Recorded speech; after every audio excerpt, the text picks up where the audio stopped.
First this morning, news that Harry and Meghan have been invited to the Coronation. I'm joined by royal editor Russell Myers. Ross is in Los Angeles for us, and Dr Amir is going to be giving his view on Harry's interview with that trauma expert. First, though, a bit of an olive branch from the King, which is not unexpected. No, I don't think so. I didn't think he would be as churlish as to not invite Harry and Meghan, despite all sort of their gripes and groans from over the water. And they have received an invitation. Very interesting how they let that sort of slip out their team. I know, they let us know that. You see, I think that's weird. It is a little bit strange because they don't comment on a lot of things. There's an awful lot of stories on the back of Harry's book and his TV appearances. But they have let it be known that they have received email correspondence to the May the 6th coronation. So will they, won't they? I thought last week they probably wouldn't because of the hoo-ha over chucking them out of Frogmore Cottage. Now we understand that they're feeling OK about being evicted from their UK home. I mean, your guess is as good as mine at the moment, but it's still... The circus runs on. Well, it does, and there was more of the circus at the weekend when he had this, well, it was like a therapy session that people had to pay for. And, you know, and he did say a lot of things that he's already said. In fact, let's hear the man himself. Very revealing and very intimate, wasn't it? Here we go. Very much. It was a strange one, was this? Again, you know, it was very revealing. He pours his heart out. I mean, he really does. But at the end of the day, it was about the book, wasn't it? It was to promote the book. It was, yeah. And so, you know, on this sort of worldwide promotional tour of this book, it's still memoir Spare that we've been talking about for weeks, but it's been an international bestseller.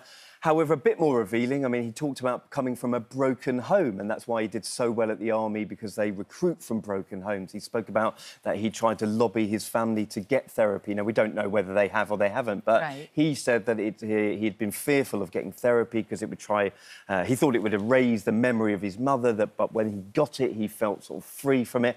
A bit of word salad, but this is what we come to, you know, expect from Harry. Sort of where's the army his heart? did that necessarily. I mean, I think they would have anybody that wants to... No, again... That's a strange thing to say. It is. I thought it was a bit strange because, you know, he talks about his fondness for the army and how well they sort of made him, turn him into the man he has become, I suppose. So, yeah, Not sure the army would be all that happy about that right now, if that's what he's saying. It's just bizarre.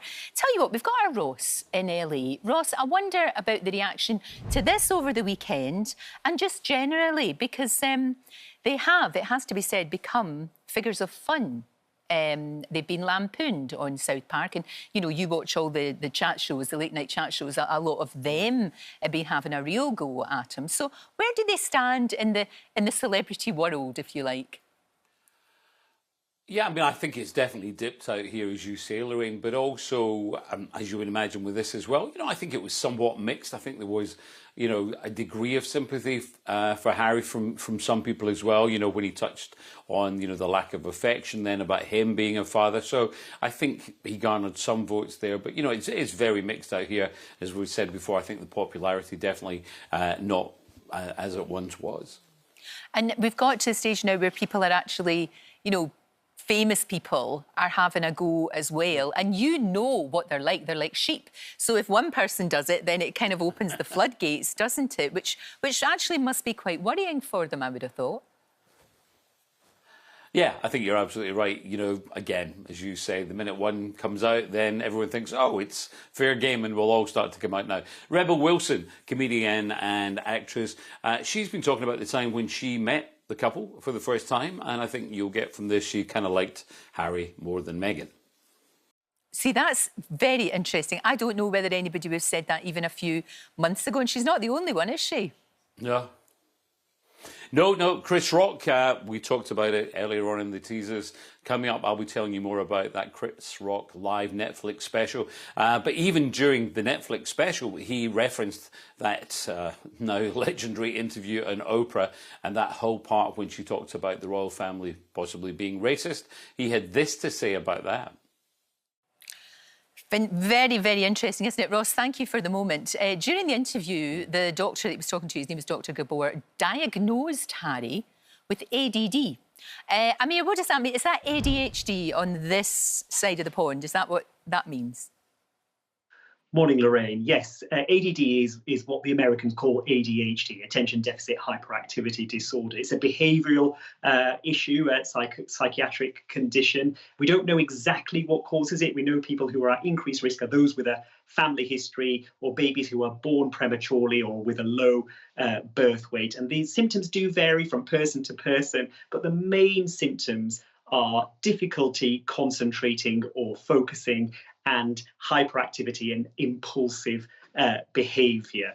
Now, what Dr Gabor believes and what his research has led him to believe is that adverse childhood issues and childhood trauma can lead to ADHD and behavioural problems. He believes that the part of the brain that affects our ability to remain calm develops in our younger ages and is heavily affected by childhood trauma, particularly maternal stress. And we know Harry had a lot of trauma and stress when it comes to his mum. And what I would say, anyone, whether they're rich or poor, can suffer from mental health conditions. And I really hope he and everyone else who has this condition gets the help that they need. Absolutely. There was something else that a lot of people, particularly in the medical profession, have been very worried and concerned about. When he talked about the use of psychedelic drugs, he said, and it's a drug that he used that actually is illegal, I believe, in the UK. But he says that helped him to deal with trauma. Yes, he did. Psychedelic drugs, we do not prescribe them on the NHS to treat anxiety, depression or post-traumatic stress disorder. There's not enough research to support them. There is an emerging area that suggests that they may help brain chemicals transmit between brain neurons better, but it's very early days and I wouldn't recommend it. So certainly something perhaps that needs more work, but nothing that we would recommend to our patients right now. Absolutely, because you know that people will look at him and say, oh, he's used that, so why can't I? It's quite fascinating. Right, let's have some good news about the coronation, Amir. Although we have to be careful and balanced. Yes, it is good news. So people will want to celebrate the coronation, and the news is that pubs over that coronation weekend will be able to stay open till 1 a.m. so people can extend their fun and enjoyment and celebrations. I am a doctor, Lorraine, and I have to say, drink responsibly. And you can certainly drink responsibly and have a good time at the same time. Well, of course you can. Of course you can. And to be honest, Russell, I think more people are interested about the pubs being open until 1 o'clock in the morning than whether or not Harry and Meghan are going to come along. And you know what? If they do come, great. I hope they, it could be really lovely. And I think they should. Yes. They should. Yeah, let bygones be bygones. Yeah, let's just get on. You know what families are like? We all have, how many weddings have ended in a hoo-ha? But you have to just get on with it. Thank you, Russell. Thank you so much.